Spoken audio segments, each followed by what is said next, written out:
അത് സാധാരണഗതിയിൽ കള്ളം പറഞ്ഞ ശീലം എനിക്കില്ല. അതെങ്ങനെയാണ് ബാധകമാവുക എന്ന് അദ്ദേഹം തന്നെ പരിശോധിച്ച് നോക്കിയാൽ മതി. ഇവിടെ ഞങ്ങൾ പറയുന്ന കാര്യങ്ങൾ അത് ജനങ്ങൾക്ക് നൽകുന്ന വാഗ്ദാനങ്ങളായാലും അവയെല്ലാം നടപ്പിലാക്കുന്ന രീതിയാണ് ഞങ്ങൾ സ്വീകരിക്കുന്നത്. അദ്ദേഹം ഇപ്പോൾ പ്രോഗ്രസ് റിപ്പോർട്ടിനെ പറ്റി പറഞ്ഞില്ലേ?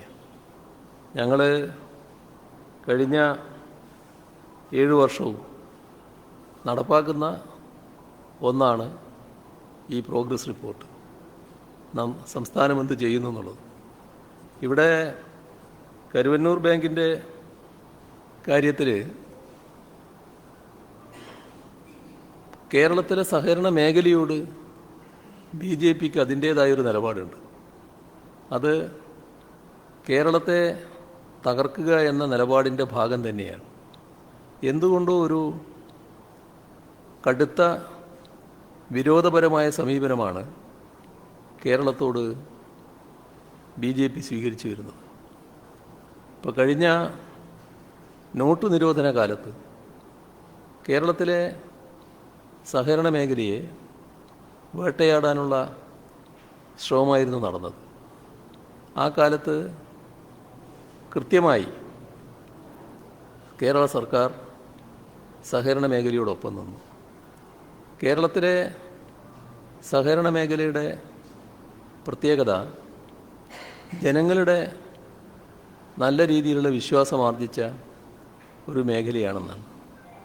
അതിൻ്റെ ഭാഗമായാണ് കോടാനുകോടി രൂപയുടെ നിക്ഷേപവും കോടാനുകോടി രൂപയുടെ വായ്പകളും ഓരോ സഹകരണ സ്ഥാപനത്തിലൂടെയും നടക്കുന്നത്. ഇത് വിശ്വാസ്യതയുടെ പ്രശ്നം കൂടിയാണ്. ഇതേവരെയുള്ള അനുഭവമെടുത്ത് പരിശോധിച്ചാൽ നല്ല നിലയിലാണ് സഹകരണ മേഖലയെ സംരക്ഷിച്ചു പോന്നിട്ടുള്ളത്. ആ വിശ്വാസ്യത നിലനിർത്തി പോകാൻ സഹകാരികളും നല്ല ശ്രമം നടത്തിയിട്ടുണ്ട്. പക്ഷേ നമുക്കറിയാം, മനുഷ്യരാണ് ഇതിനെല്ലാം നേതൃത്വം കൊടുക്കുന്നത്. ആ മനുഷ്യരിൽ ചില ഘട്ടത്തിൽ സാധാരണയിൽ നിന്ന് വ്യത്യസ്തമായ സമീപനം സ്വീകരിക്കുന്നവരുണ്ടാകാം. അതിൻ്റെ ഭാഗമായി ചിലർ വഴിതെറ്റിയ നിലപാട് സ്വീകരിക്കും.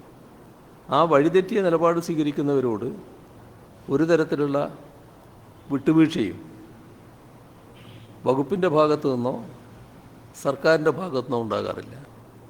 എല്ലാ ഘട്ടത്തും എല്ലാ കാലത്തും അത്തരം വഴി തെറ്റിപ്പോകുന്നവർക്കെതിരെയുള്ള കടുത്ത നടപടിയിലേക്ക് വകുപ്പ് കടന്നിട്ടുണ്ട് എന്ന് കാണാൻ കഴിയും. പക്ഷേ അതിൽ കാണേണ്ട ഒരു കാര്യം, ഏതെങ്കിലും ഒരു സംഭവം നടന്നു എന്നതിൻ്റെ മേലെ കേരളത്തിലെ സഹകരണ മേഖലയെ ആകെ അപകീർത്തിപ്പെടുത്താനോ സഹകരണ മേഖലയെ ആകെ ഇല്ലാതാക്കാനോ നശിപ്പിക്കാനോ ഉള്ള പ്രവർത്തനമല്ല നടത്തുക. കുറ്റം ചെയ്തവർക്കെതിരെ അവർ ചെയ്ത തെറ്റിന് അർഹമായ ശിക്ഷ ലഭിക്കത്തക്ക നടപടികൾ സ്വീകരിക്കും. അതിനോടൊരു വിട്ടുവീഴ്ചയുമില്ല. ഇതാണ് സർക്കാർ എല്ലാ കാലത്തും സ്വീകരിച്ച സമീപനം. കരുവന്നൂരിൻ്റെ കാര്യത്തിലും ഇതേ സമീപനമാണ് സർക്കാർ സ്വീകരിച്ചത്. ഇപ്പോൾ കരുവന്നൂരിൻ്റെ കാര്യത്തിൽ കാണേണ്ടത്, നമ്മുടെ ഈ വിവിധ തരത്തിലുള്ള ഇടപെടലുകളുടെ ഭാഗമായി കരുവന്നൂരിലെ നിക്ഷേപകർക്ക് ഏകദേശം 117 കോടിയിൽ പരം രൂപ തിരിച്ച് നൽകുന്നതിന് കഴിഞ്ഞിട്ടുണ്ട്. ഇനിയും ആവശ്യപ്പെടുന്നവർക്ക് ആവശ്യപ്പെടുന്ന മുറക്ക് വേണമെങ്കിൽ നിക്ഷേപം തിരിച്ചു നൽകാനുള്ള തയ്യാറെടുപ്പിൽ തന്നെയാണ് ബാങ്ക് എത്തിയിരിക്കുന്നത്. അപ്പോൾ ബാങ്ക് തകർന്നു പോവുകയല്ല, ഇപ്പോൾ കൃത്യമായ ഇടപാടുകൾ നടത്തിക്കൊണ്ടാണ് ബാങ്ക് മുന്നോട്ട് പോകുന്നത്. അപ്പോൾ ഞങ്ങൾ പറഞ്ഞത് ഒരു തരത്തിലും കള്ളമല്ല. സഹകരണ മേഖലയെ സംരക്ഷിക്കുന്ന നിലപാട് തന്നെയാണ് സർക്കാർ സ്വീകരിച്ചു പോവുക. എന്നാൽ ഒരു തരത്തിലുള്ള അഴിമതി നടത്തിയവരെ, തെറ്റ് ചെയ്തവരെ സംരക്ഷിക്കുന്ന നിലപാട് ഉണ്ടാകില്ല. ഇവിടെ കഴിഞ്ഞ 10 വർഷത്തിനുള്ളിൽ എത്രയെത്ര അഴിമതിയുടെ കഥകളാണ് നമുക്ക് രാജ്യത്ത് കേൾക്കേണ്ടി വന്നത്. അതിൽ കേന്ദ്ര സർക്കാർ, BJP നേതൃത്വം കൊടുക്കുന്ന സംസ്ഥാന സർക്കാരുകൾ, അവരുടെയെല്ലാം നേതൃത്വത്തിൽ നടന്നിട്ടുള്ള അഴിമതിയുടെ കഥകളില്ലേ. ഇപ്പോൾ ഏറ്റവും ഒടുവിൽ പുറത്തു വന്ന ഇലക്ട്രൽ ബോണ്ടുമായി ബന്ധപ്പെട്ട വിഷയങ്ങൾ, ഏതെല്ലാം മാനങ്ങളാണ് അതിന് പുറത്തു വന്നിട്ടുള്ളത്. അത് ഒരു പ്രത്യേക സംസ്കാരത്തിൻ്റെ ഭാഗമായി വരുന്നതാണ്. ആ സംസ്കാരമല്ല ഇവിടെയുള്ളത്. ഇവിടെ ഒരു തരത്തിലുള്ള അഴിമതിയോടും ഒരു വിട്ടുവീഴ്ചയും കാണിക്കാത്ത സമീപനമാണ് തുറന്നു വരിക.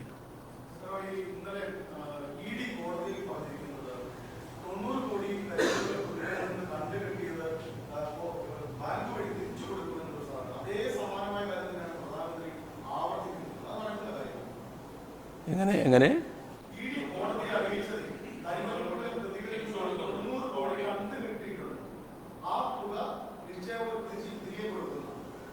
അല്ല, ഇതൊക്കെ നിയമപരമായിട്ട് നടക്കേണ്ട കാര്യങ്ങളല്ലേ. നിയമപരമായി നടക്കേണ്ട കാര്യങ്ങൾ നിയമപരമായി പരിശോധിക്കട്ടെ. അതിനൊരു വാദവും പ്രതിവാദവും വേണ്ടതില്ലല്ലോ.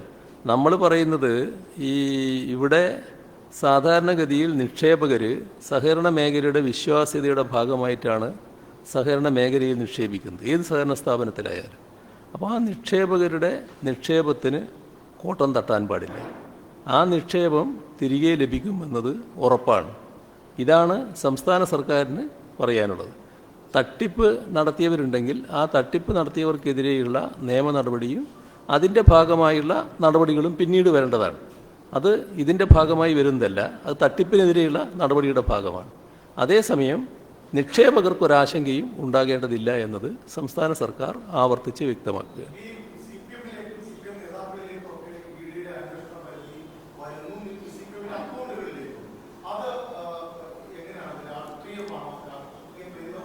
CPMൻ്റെ അക്കൗണ്ട് മരവിപ്പിച്ചാൽ ഇവിടെ സുരേഷ് ഗോപിക്ക് വല്ല രക്ഷയും കിട്ടുമെന്നുള്ളൊരു ആലോചന സ്വാഭാവികമായിട്ട് BJPക്ക് ഉണ്ടാകാം. അതിൽ കേരളത്തിലെ പൊതുവായ അവസ്ഥയെടുത്താൽ LDFൽ CPM ആണല്ലോ ഏറ്റവും പ്രധാനപ്പെട്ടൊരു ഘടകം. തൃശ്ശൂരിലും അത് തന്നെയാണെന്ന് എല്ലാവർക്കും അറിയാം. അപ്പം ഞങ്ങളുടെ തെരഞ്ഞെടുപ്പ് പ്രവർത്തനം നടത്തുന്നത് ഞങ്ങളെ കയ്യിൽ കെട്ടിവെച്ച കാശിൻ്റെ ഉറപ്പിൽ മാത്രമല്ല. ഞങ്ങളുടെ കയ്യിൽ കുറച്ച് കാശ് എല്ലാ കാലത്തും ഉണ്ടാകാറുണ്ട്, അത് രഹസ്യമല്ല. അത് ഇന്ത്യ ഗവൺമെൻറ്റിന് കൊടുക്കുന്ന കണക്കിലും ഞങ്ങൾ വ്യക്തമാക്കുന്ന കാര്യമാണ്. ആ പണം ഞങ്ങൾ ചിലപ്പോൾ തിരഞ്ഞെടുപ്പിൽ ചിലവഴിക്കാറുമുണ്ട്, ഒരു ഭാഗം. എന്നാൽ സാധാരണ നിലക്ക് തിരഞ്ഞെടുപ്പ് പ്രവർത്തനം ഞങ്ങൾ നടത്തുന്നത് ജനങ്ങൾ നൽകുന്ന സംഭാവന ഉപയോഗിച്ചാണ്. ആ വശം തടയാൻ ഒരു കൂട്ടർക്കും കഴിയില്ല. അപ്പോൾ തൃശ്ശൂർ ജില്ലാ കമ്മിറ്റിയുടെ അക്കൗണ്ട് ഫ്രീസ് ചെയ്തത് സുരേഷ് ഗോപിയെ രക്ഷിക്കാനാണെങ്കിൽ ആ രക്ഷ കിട്ടാൻ പോകുന്നില്ല. ഞങ്ങളുടെ പ്രവർത്തനം കൂടുതൽ സജീവമായി തന്നെ ഇവിടെ നടക്കും. ഒരു തരത്തിലുള്ള നിങ്ങളെന്ന് പറഞ്ഞാൽ BJPയെ പോലെ വൻപിച്ച തോതിൽ പണമൊന്നും ചെലവഴിക്കാൻ ഞങ്ങൾക്കാവില്ല. പക്ഷേ ആവശ്യമായ തെരഞ്ഞെടുപ്പ് പ്രചരണങ്ങളൊക്കെ ഞങ്ങൾ നടത്താറുണ്ട്. അതിപ്പോൾ ഇവിടെയും നടത്തുന്നുണ്ട്. ഞങ്ങൾ LDF നടത്തുന്നുണ്ട്. അതിൻ്റെ ഭാഗമായി കാര്യങ്ങൾ നീങ്ങും. അതിലൊന്നും ഒരു കുറവും ഉണ്ടാവില്ല. ഉറപ്പായി സുരേഷ് ഗോപി നമ്മുടെ ഈ മണ്ഡലത്തിൽ പരാജയപ്പെടുന്ന അവസ്ഥയിലേക്ക് എത്തുമെന്നത് ആർക്കും സംശയമില്ലാത്ത കാര്യമാണ്. അപ്പോൾ ഇതുകൊണ്ടൊന്നും അദ്ദേഹത്തെ രക്ഷിക്കാൻ EDക്കോ BJPക്കോ കഴിയില്ല.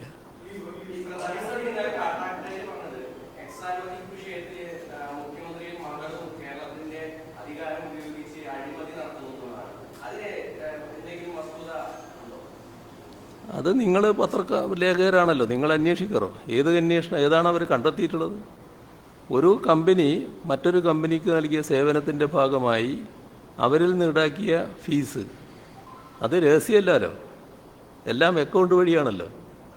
എല്ലാം സാധാരണഗതിയിൽ കൊടുക്കുന്ന റിപ്പോർട്ടുകളിൽ, ഇൻകം ടാക്സിൻ്റെ സ്റ്റേറ്റ്മെൻറ്റുകളിൽ ആ ഭാഗം അടക്കം ഉള്ളതാണല്ലോ. അതിലെന്താണ് വ്യത്യസ്തയുള്ളത്? അത്തരം ഒരു കാര്യം പോലും കേസിന് ഉപയോഗിക്കാമെന്നത് നമ്മുടെ രാജ്യത്ത് ഒരു പുതിയ കീഴ്വഴക്കമായി വരുന്നു. അത്രയേ ഉള്ളൂ. അത് പിന്നെ എന്തുകൊണ്ടാണെന്ന് എല്ലാവർക്കും അറിയാം. അതങ്ങ് നടക്കട്ടെ, അതിനെപ്പറ്റി കൂടുതലൊന്നും പറയാനില്ല.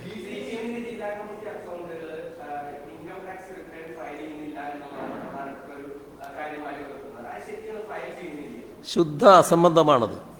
ഇവിടെ CPM-നെ പറ്റിയാണ് ഇൻകം ടാക്സുകാർ തന്നെ നേരത്തെ ഏറ്റവും നല്ല രീതിയിൽ റെക്കോർഡുകൾ തരുന്നതും റിപ്പോർട്ടുകൾ നൽകുന്നതും CPIM ആണ് എന്നപ്പോൾ രാഷ്ട്രീയ പാർട്ടിയാണ് എന്ന് അവർ തന്നെ വ്യക്തമാക്കിയിട്ടതാണ്. പാർട്ടി ജനറൽ സെക്രട്ടറി ഇവിടെ തൃശ്ശൂർ ജില്ലാ കമ്മിറ്റിയുടെ കാര്യം ഉന്നയിച്ചുകൊണ്ട് തെരഞ്ഞെടുപ്പ് കമ്മീഷണർ കത്തയച്ചപ്പോൾ ആ ഭാഗം പ്രത്യേകമായി പറഞ്ഞിട്ടുണ്ട്. അപ്പോൾ ഒരു ശുദ്ധ അസംബന്ധമായ കാര്യമാണത്.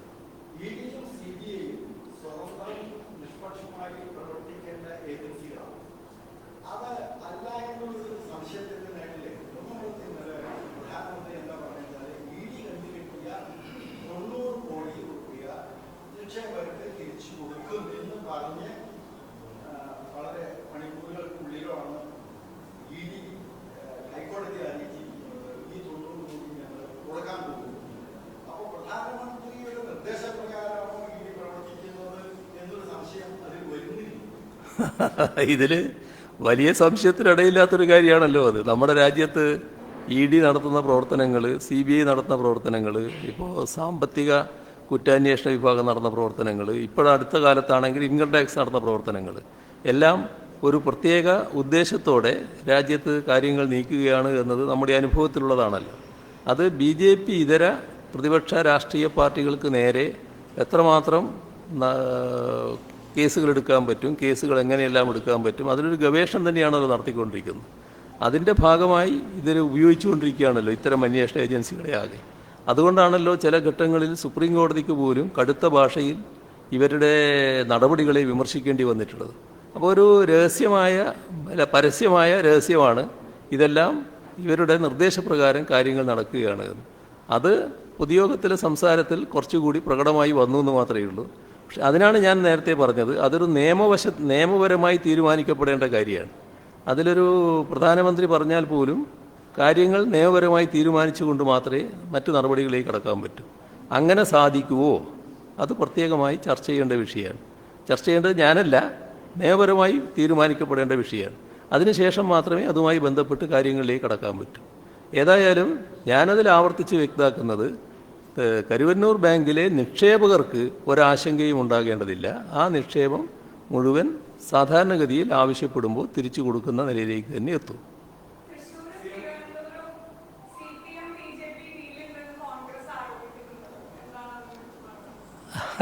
അത് കോൺഗ്രസിൻ്റെ ഒരു മോഹമാണ്. കോൺഗ്രസിൻ്റെ കളരിയിലല്ലല്ലോ ഞങ്ങൾ പഠിച്ചത്. ഇപ്പോഴും പ്രാദേശികമായി BJP-യുമായി ഡീൽ നടത്തിക്കൊണ്ടിരിക്കുന്നവരാണല്ലോ അവർ. കോലീബി സഖ്യം ഇവിടെ നേരത്തെ ഉണ്ടാക്കിയതാണല്ലോ. ഇപ്പോഴും ആ ശ്രമം വലിയ തോതിൽ നടത്തുകയാണല്ലോ. ഏത് വോട്ടായാലും പോരട്ടെ, അത് വർഗീയതയായാലും തീവ്രവർഗീയതയായാലും ഞങ്ങൾക്ക് തൽക്കാലം വോട്ടാണ് പ്രധാനം. ആ വോട്ടിങ് പോരട്ടെ എന്ന നിലപാടാണ് കോൺഗ്രസ് സ്വീകരിച്ചു വരുന്നത്. അതിൻ്റെ തെളിവുകൾ ഇപ്പോൾ അടുത്ത കാലത്ത് തന്നെ വന്നല്ലോ.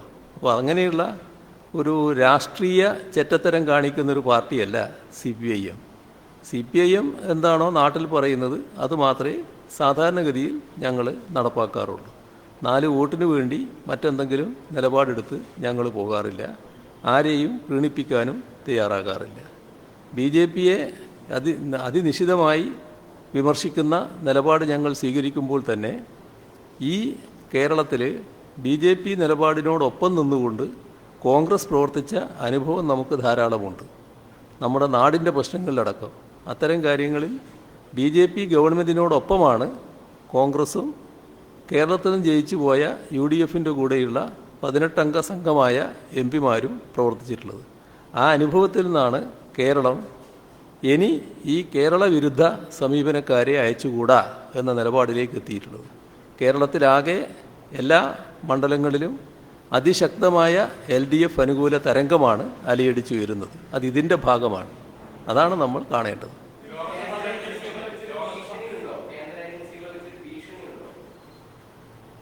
എങ്ങനെ? ആർക്കെതിരെ ഭീഷണിയുണ്ടോ? അല്ല, അവരെന്താ കാണിക്കുന്നതെന്നുള്ളത് നിങ്ങളെല്ലാവരും കണ്ടുകൊണ്ടിരിക്കുകയല്ലേ. അതൊന്നൊരു പ്രധാന പ്രശ്നമായിട്ട് നമ്മൾ കാണുന്നില്ലേ? നമ്മുടെ രാജ്യത്താകെ കേന്ദ്ര അന്വേഷണ ഏജൻസികൾ, ഈ പറഞ്ഞ എല്ലാ ഏജൻസികളും വേട്ടയാടൽ നടത്തിക്കൊണ്ടിരിക്കുകയല്ലേ. അതെന്താണ് നമ്മൾ കാണാതിരിക്കുന്നത്? അത് ഗൗരവമായ വിഷയം തന്നെയല്ലേ രാജ്യത്ത്.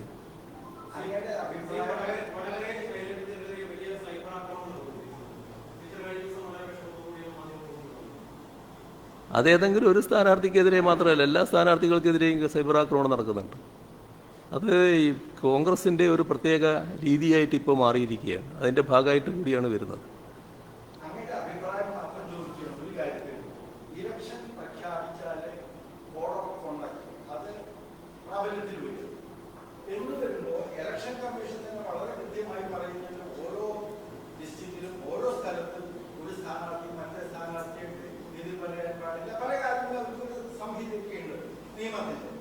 അതൊക്കെ വിട്ട് ഒരു പ്രധാനമന്ത്രി ആയതിന്റെ പേരിൽ ലക്ഷക്കണക്കിന് കോടിക്കണക്കിന് രൂപ ചെലവാക്കിയിട്ടാണ് ഈ പര്യടനങ്ങൾ നടത്തുന്നത്. അങ്ങനെ നടത്തുമ്പോൾ അദ്ദേഹം ഉപയോഗിക്കുന്ന ഓരോ സമയവും സന്ദർഭവും ഓരോ പാർട്ടി നേതാക്കളും ഇവിടുത്തെ ആണെങ്കിൽ കോൺഗ്രസിനായാലും CPM നിശിതമായി വിമർശിക്കും. അതിന്റെ ഭൂരിപക്ഷം പണവും ചെലവാക്കുന്നത് അത് പ്രധാനമന്ത്രിയാണ്. സുരക്ഷാ കാരണത്താലാണെങ്കിൽ ഇതൊക്കെ വേണ്ടത്, ബാരിക്കേഡ് കെട്ടണം, ലക്ഷക്കണക്കിന് രൂപ ചെലവാക്കിക്കണം, അതൊക്കെ ചെയ്യുന്നത്. പക്ഷേ ഒരു എലക്ഷൻ പ്രഖ്യാപിച്ചു കഴിഞ്ഞാൽ ഇതൊക്കെ അതൊരു നല്ല കാര്യമാണോ അതോ കോഡ് ഓഫ് കോണ്ടക്റ്റില് അത് ഉൾപ്പെടുത്തേണ്ടതില്ല? പ്രധാനമന്ത്രി കേന്ദ്ര ഗവൺമെന്റിന്റെ പണമെടുത്ത സുരക്ഷാ നിയമത്തിന് ഒരു വിസിറ്റിന് എത്രയോ ലക്ഷക്കണക്കിന് രൂപയാണ് ചെലവാക്കുന്നത് പോലീസിനൊക്കെ. അത് നിർത്തേണ്ട. ഒരു എലക്ഷൻ പ്രഖ്യാപിച്ചു കഴിഞ്ഞാൽ അത്തരം പ്രധാനമന്ത്രിക്ക് അങ്ങനെ സ്വാതന്ത്ര്യം, പ്രധാനമന്ത്രി ആയിക്കോട്ടെ സുരക്ഷ കൊടുക്കണമെന്നാണ് അവരുടെ അത് വെച്ചിട്ട് അങ്ങനെ ചെയ്യുന്നത് ശരിയാണ് എന്നുള്ളൊരു അഭിപ്രായമാണ്. അത് വിശദമായി പരിശോധിക്കപ്പെടേണ്ട ഒരു വിഷയമാണ്. എല്ലാ രാഷ്ട്രീയ പാർട്ടികളും കൂടി ചർച്ച ചെയ്തെടുക്കേണ്ട ഒരു നിലപാടാണ്. കാരണം ഈ രാജ്യത്ത് ഓരോ ഘട്ടത്തിലുമുള്ള പ്രധാനമന്ത്രിമാർ തെരഞ്ഞെടുപ്പ് പ്രചരണത്തിൽ നല്ലതുപോലെ മുഴുകിയിട്ടുണ്ട്. അവരെല്ലാം ആ സൗകര്യങ്ങൾ ഉപയോഗിച്ചിട്ടുമുണ്ട്. അപ്പോൾ പ്രധാനമന്ത്രി സ്ഥാനത്തിരിക്കുന്ന ഒരാൾ അത്തരം പ്രചരണത്തിൽ പോയിക്കൂടാ എന്നൊരു നിലപാട് രാഷ്ട്രീയത്തിൽ സ്വീകരിക്കാൻ കഴിയുന്ന കാര്യമല്ല. അങ്ങ് പറഞ്ഞതുപോലെയുള്ള നിയന്ത്രണങ്ങൾ ആവശ്യമാണോ അല്ലയോ എന്നുള്ളത് വിശദമായി പരിശോധനയ്ക്ക് ശേഷം, വിശദമായ രാഷ്ട്രീയ പാർട്ടികളുടെ ചർച്ചകൾക്ക് ശേഷം തീരുമാനിക്കപ്പെടേണ്ട കാര്യമാണ്. അത് ഈ അനുഭവത്തിൽ ഇലക്ഷൻ കമ്മീഷൻ തന്നെ മുൻകൈയെടുത്ത് കാര്യങ്ങൾ പരിശോധിക്കുന്നത് നന്നായിരിക്കും.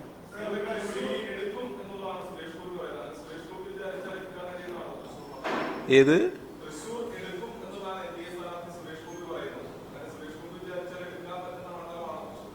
ഞാൻ നേരത്തെ പറഞ്ഞല്ലോ, സുരേഷ് ഗോപി എന്തോ വലിയ തോതിൽ തൃശ്ശൂരിനെ മാറ്റിമറിച്ച് കളിയുന്നുള്ളൊരു വ്യാമോഹത്തിലായിരുന്നു BJP. ഇപ്പോൾ അവർ തന്നെ അത് ഉപേക്ഷിച്ചുകൊണ്ടിരിക്കുന്നു എന്നാണ് എനിക്ക് മനസ്സിലാക്കാൻ കഴിയുന്നത്. ഏതായാലും അദ്ദേഹത്തിൻ്റെ ഗ്രാഫ് ദിനംതോറും കുറഞ്ഞു വരികയാണ്. അപ്പോൾ നല്ല രീതിയിൽ ഒരു പരാജയ അവസ്ഥയിൽ എത്തി നിൽക്കുന്നു എന്നുള്ളതാണ് ഇപ്പോഴത്തെ അവസ്ഥ.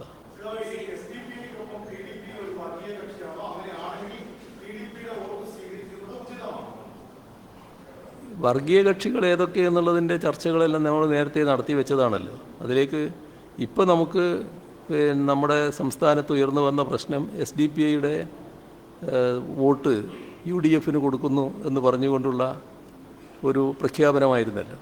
ആ പ്രഖ്യാപനം കേവലമായ ഒരു പ്രഖ്യാപനമായിരുന്നില്ല എന്നത് വ്യക്തമാണല്ലോ.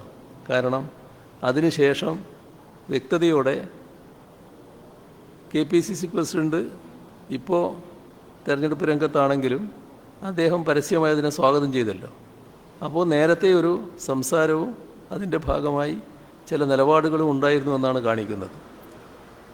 SDPI എന്താണ് എന്ന കാര്യത്തിൽ ആർക്കെങ്കിലും സംശയമുണ്ടോ? എന്തേ അങ്ങനെയൊരു കൂട്ടറുമായിട്ട് ചർച്ച നടത്താനും നല്ല നിലയിൽ നേരത്തെ നിലപാട് സ്വീകരിക്കാനും തയ്യാറായത്? പക്ഷേ നാട്ടിൽ എതിർപ്പ് വന്നപ്പോൾ പിന്നെ അതിൻ്റെ കൂടിയായി. അപ്പോൾ ഞങ്ങൾക്ക് ഇപ്പം നേരത്തെ എടുത്ത നിലപാട് ഉപേക്ഷിക്കുകയാണ് എന്ന് KPCC പ്രസിഡന്റിൻ്റെ ചുമതല വഹിക്കുന്നയാൾ പിന്നീട് പറയുന്നതായിട്ട് കേട്ടു. ഈ നാടകമെല്ലാം നമ്മൾ കണ്ടുകൊണ്ടിരുന്നല്ലേ. ഈ എന്തിനാണ് അങ്ങനെ ഒരു ചർച്ച ആദ്യം നടത്തിയത്? ആ ചർച്ചയുടെ ഭാഗമായൊരു തീരുമാനമെടുത്തത്.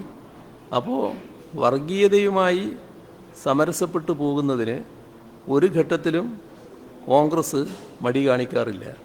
തങ്ങൾക്ക് 4 വോട്ട് കിട്ടുന്ന പ്രശ്നം വരുമ്പോൾ എപ്പോഴും ഇങ്ങനെയുള്ള നിലപാടാണ് അവർ സ്വീകരിച്ചു പോകാറ്. അതാണ് ഇവിടെ ഉണ്ടായിട്ടുള്ളത് എന്നാണ് നാം കാണേണ്ടത്.